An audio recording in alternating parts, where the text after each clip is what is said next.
Hello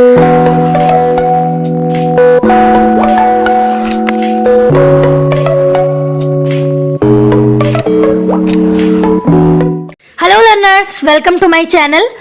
तो आज हम इलेक्ट्रोस्टैटिक्स का टॉपिक पढ़ने वाले हैं और ये टॉपिक कूलम्ब्स लॉ के टॉपिक के बाद आता है। तो यहाँ पे हम देख लेते हैं कि हमने कूलम्ब्स लॉ में क्या पढ़ा था, स्पेशली उसका फॉर्मूला देख लेते हैं। तो हमने सबसे पहले जो प्रूफ किया था उसमें हमने ये फॉर्मूला देखा था कि F is equal to 1/4 pi epsilon not Q1 Q2 upon R square. ये फॉर्मूला हमने तब पढ़ा था जब हमारा मीडियम कैसा था, वैक्यूम था, है ना। चार्जेस हमारे वैक्यूम मीडियम में या एयर मीडियम में रखे हुए थे। ये फॉर्मूला तब का था।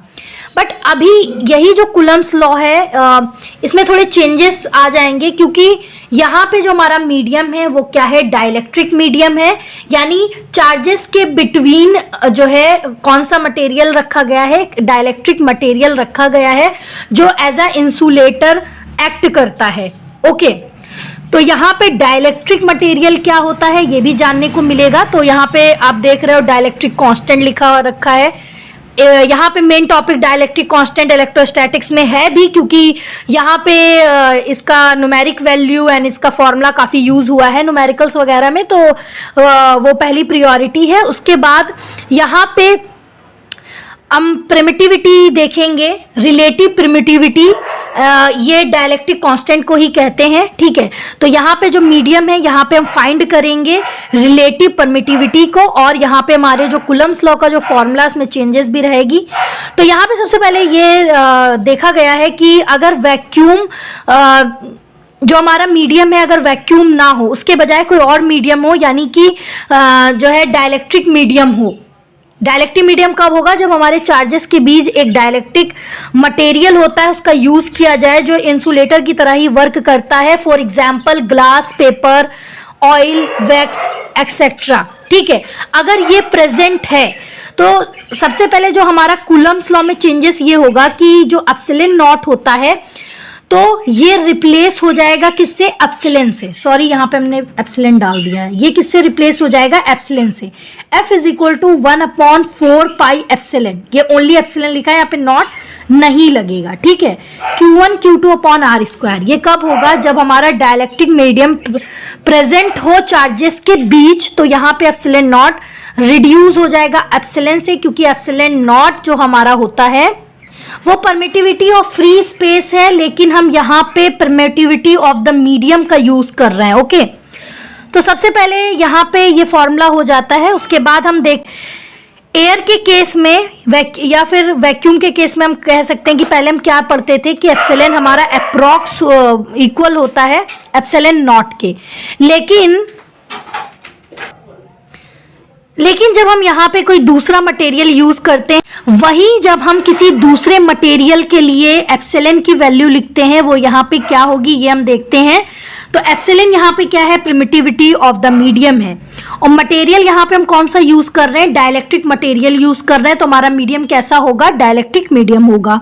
ठीक है, अब डाइलेक्ट्रिक मटेरियल के बीच क्या हम यूज कर सकते हैं, डाइलेक्ट्रिक मटेरियल कैसे होते हैं, जैसे कि हम दो कंडक्टर हमारे रखे हैं ना, दो कंडक्टर की प्लेट्स रखी हैं, यानी चार्जेस के बीच हम डाइलेक्ट्रिक मटेरियल यूज कर रहे हैं, लाइक ग्लास यूज कर सकते हैं, या फिर जो भी वहां पे बेनिफिशियल हो, या माइका या पेपर, है ना, ये सारे हमारे डाइलेक्ट्रिक मटेरियल कहलाते हैं, तो ये यूज किए जाते हैं।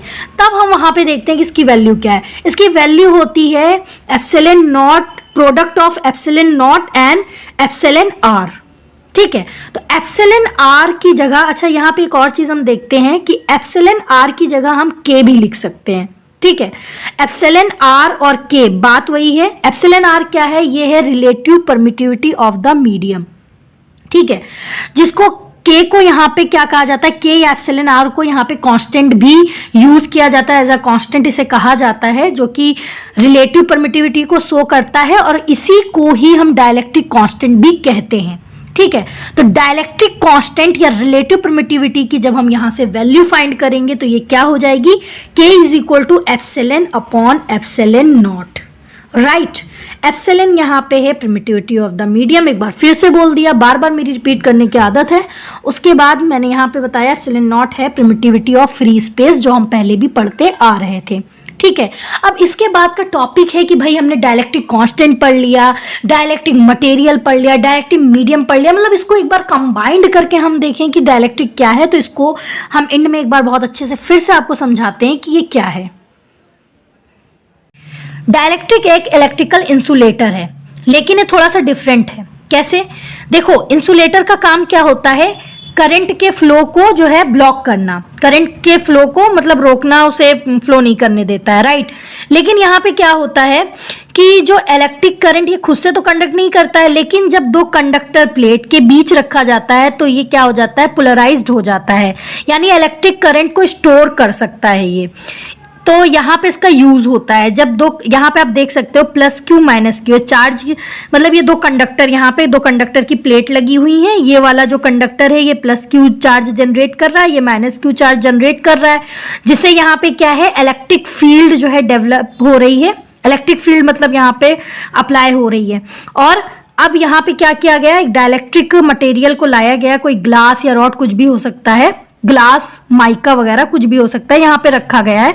रखने से क्या होता है कि ये तुरंत पोलराइज्ड हो जाता है। यहाँ पे आप देख रहे हो minus plus charge, minus plus, इस तरफ जो है प्लस चार्जेस है तो ये माइनस चार्ज जनरेट कर रहा है, फिर इधर माइनस है तो ये प्लस चार्ज है ना, तो प्लस माइनस है, माइनस प्लस करके यहाँ पे ये जो है पोलराइज्ड हो गया। और ये यहाँ पे जो इलेक्ट्रिक फील्ड में जब रखा जाता है, इसका मेन काम ये है, तो यहाँ पे ये इलेक्ट्रिक करंट को अपने अंदर स्टोर कर लेता है और इलेक्ट्रिक फील्ड को बनाए रखता है, राइट। तो यहाँ पे डायलेक्ट्रिक का यूज, डायलेक्ट्रिक मटेरियल का यूज इसीलिए होता है।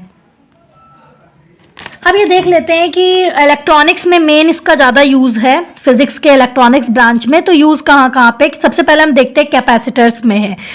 जो कैपेसिटर होते हैं, हाँ, आपके क्लास 12th में कैपेसिटर है, कैपेसिटेंस करके जो चैप्टर है वहाँ पे आपको बहुत अच्छे से समझ में आएगा इसका यूज़।